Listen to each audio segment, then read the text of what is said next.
pasa cuando algo se rompe? La plancha no prende, el cosito de la tostadora no se traba cuando lo bajás, la campera se te descose, el celular no puede actualizarse y entonces básicamente queda obsoleto.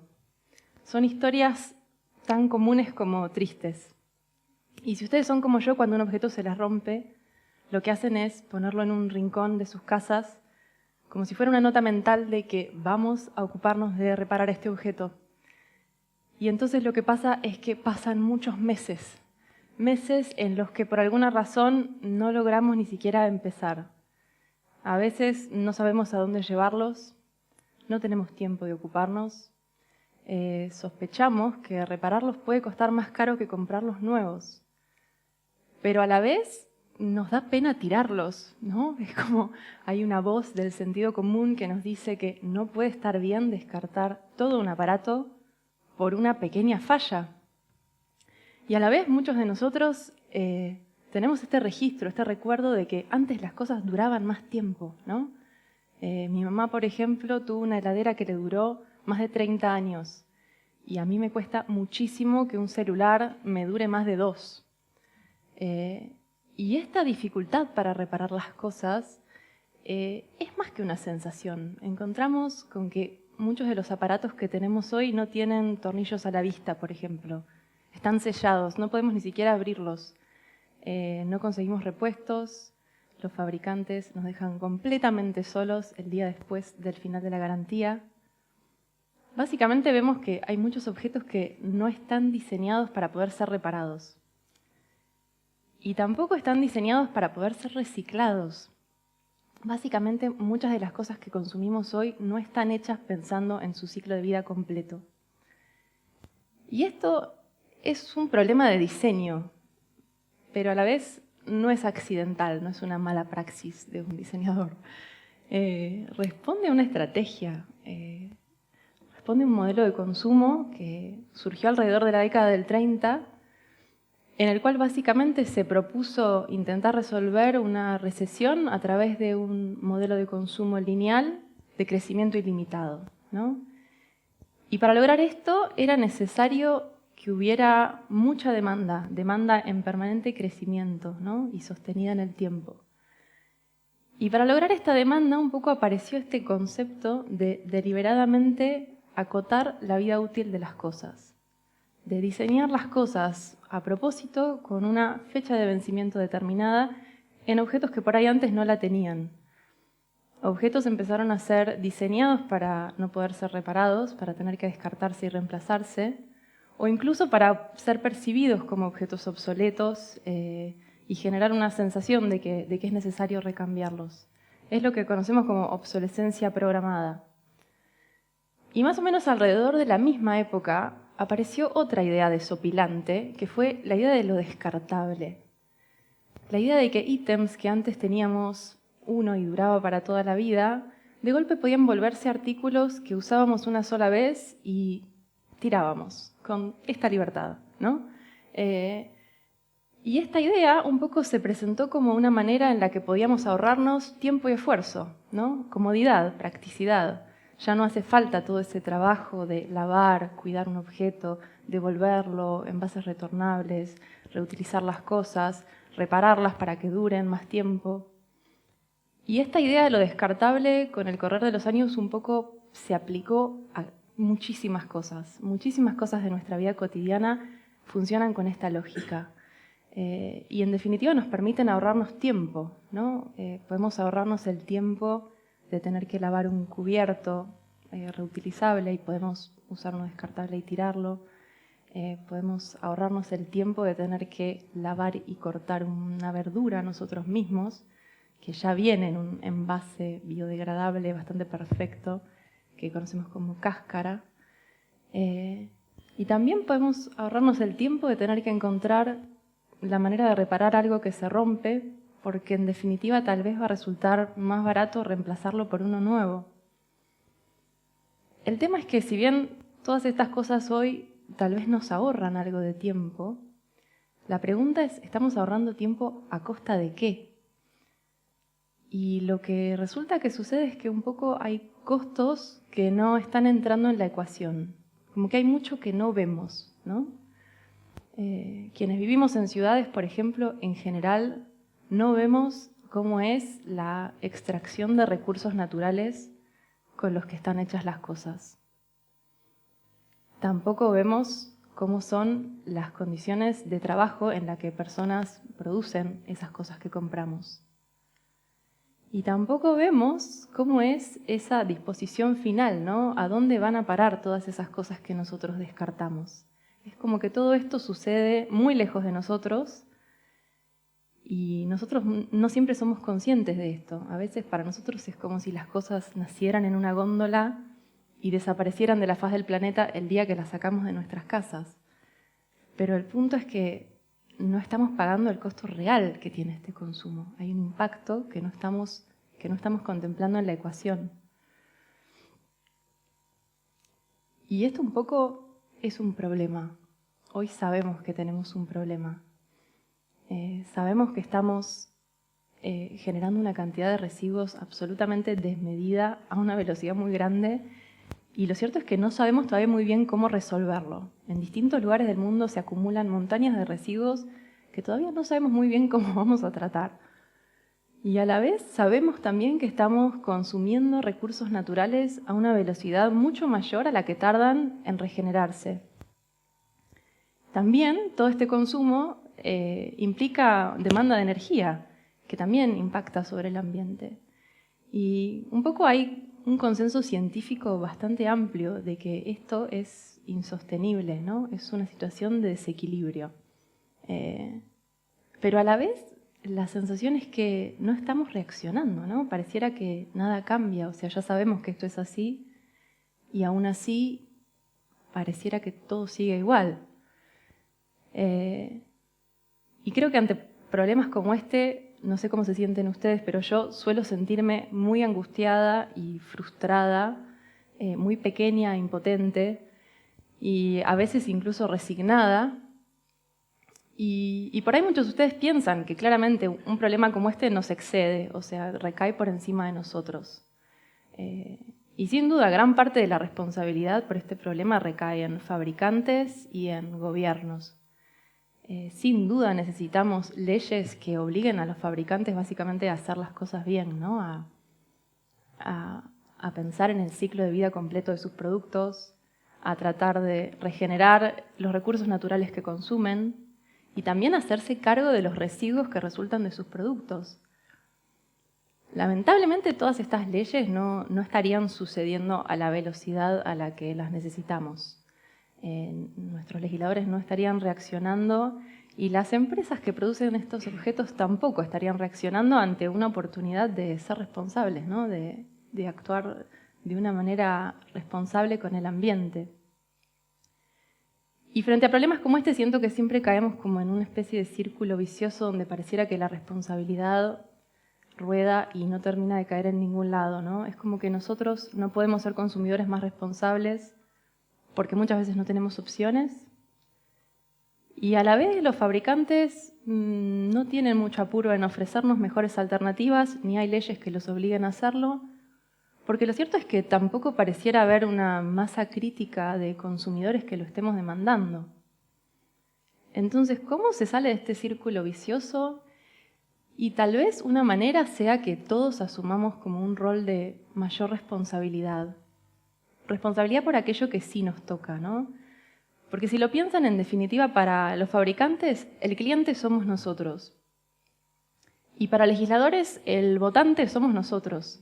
Con lo cual tal vez tengamos un poder bastante mayor al que nos damos cuenta para pensar en de qué manera podemos empezar a generar un cambio frente a este modelo. Creo que hay mucho que sí podemos hacer y por lo pronto creo que esto lo resume bastante bien. Es en las palabras de Vivienne Westwood, que dijo: comprar menos, elegir bien y hacerlo durar. Comprar menos tiene que ver con hacernos muchas más preguntas antes de comprar algo. Realmente cuestionar si lo que vamos a comprar es realmente necesario. Si es realmente necesario, pensar si hay que comprarlo o si podemos resolverlo de alguna otra manera. Por ahí podemos compartir, alquilar.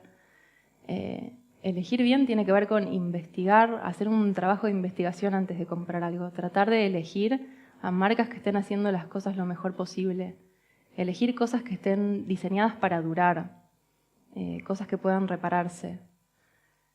Hacerlo durar tiene que ver con cuidar las cosas, valorar los recursos en las cosas y realmente hacer todo el esfuerzo que está a nuestro alcance para que duren el mayor tiempo posible. Reparar las cosas cuando se rompen. Podemos recurrir a nuestros reparadores del barrio, que son una especie medio invisibilizada, casi en vías de extinción, pero que están ahí y que muchas veces pueden dar una solución a las cosas que se rompen. Y cuando no pueden dar una solución, hay muchas otras alternativas. Podemos buscar tutoriales en internet, hay miles, podemos pasar un sábado intentando aprender algo nuevo. Podemos pedir ayuda a amigos o familiares que se den un poco más de maña que nosotros. También es importante compartir públicamente nuestra frustración cuando no logramos reparar algo y cuando sí lo logramos. Hoy las marcas tienen redes, podemos hablarles, podemos pedirles mejores productos. Y también podemos pensar en asumir algún tipo de activismo, algún rol de activismo, que puede ser un activismo full-time o un activismo part-time o incluso un activismo freelance en sus ratos libres. Pero creo que todos desde el lugar que cada uno ocupa, ¿no? Seamos diseñadores o ingenieros, periodistas, maestros, CEOs de alguna empresa de consumo masivo, todos de alguna manera podemos contribuir y ser parte de la solución. Y hace 3 años, junto con Melina Scioli, un poco sentimos este impulso de hacer algo, de intentar alguna forma de activismo. Y nosotras no somos técnicas ni somos reparadoras expertas de ningún rubro. Somos más bien comunicadoras y emprendedoras y entusiastas, fervientes, y inspiradas en proyectos que conocimos que existían en otras partes del mundo, como Repair Café o Restart. Se nos ocurrió y quisimos intentar esta idea de crear un encuentro de reparación colectiva. Es una idea que al principio ni nosotras mismas sabíamos muy bien cómo iba a funcionar, pero la idea en síntesis era simple y consistía en crear un espacio, un encuentro, al cual convocábamos a personas con distintos saberes de reparación, personas que supieran mucho, poquito o nada, MacGyvers, gente que se da maña, gente curiosa, intrépida, valiente, que le gusta intentar abrir un aparato y encontrar dónde está el problema, junto con objetos rotos y personas con ganas de alargar la vida útil de sus cosas. Y también con bastante mate y algunas cosas ricas. Y un poco así generamos un primer encuentro al cual vinieron un montón de personas y en el que logramos reparar un montón de objetos. Muchos más de los que nos hubiésemos imaginado, de hecho. Y un poco a partir de ahí nació este proyecto que llamamos Club de Reparadores, que hoy es un movimiento que impulsamos junto a Julieta Morosoli y un grupo increíble de personas, y que un poco busca resignificar la reparación en este sentido sustentable que tiene, en el sentido de que implica alargar la vida útil de las cosas y de esa manera valorar los recursos. Pensamos en reparar como una manera de aprender cómo funcionan las cosas, de entender un poco más, de vincularnos desde otro lugar con las cosas que tenemos. Y un poco la premisa también es que reparar juntos o reparar con otros siempre es más fácil y tiene más chances de éxito que reparar solos.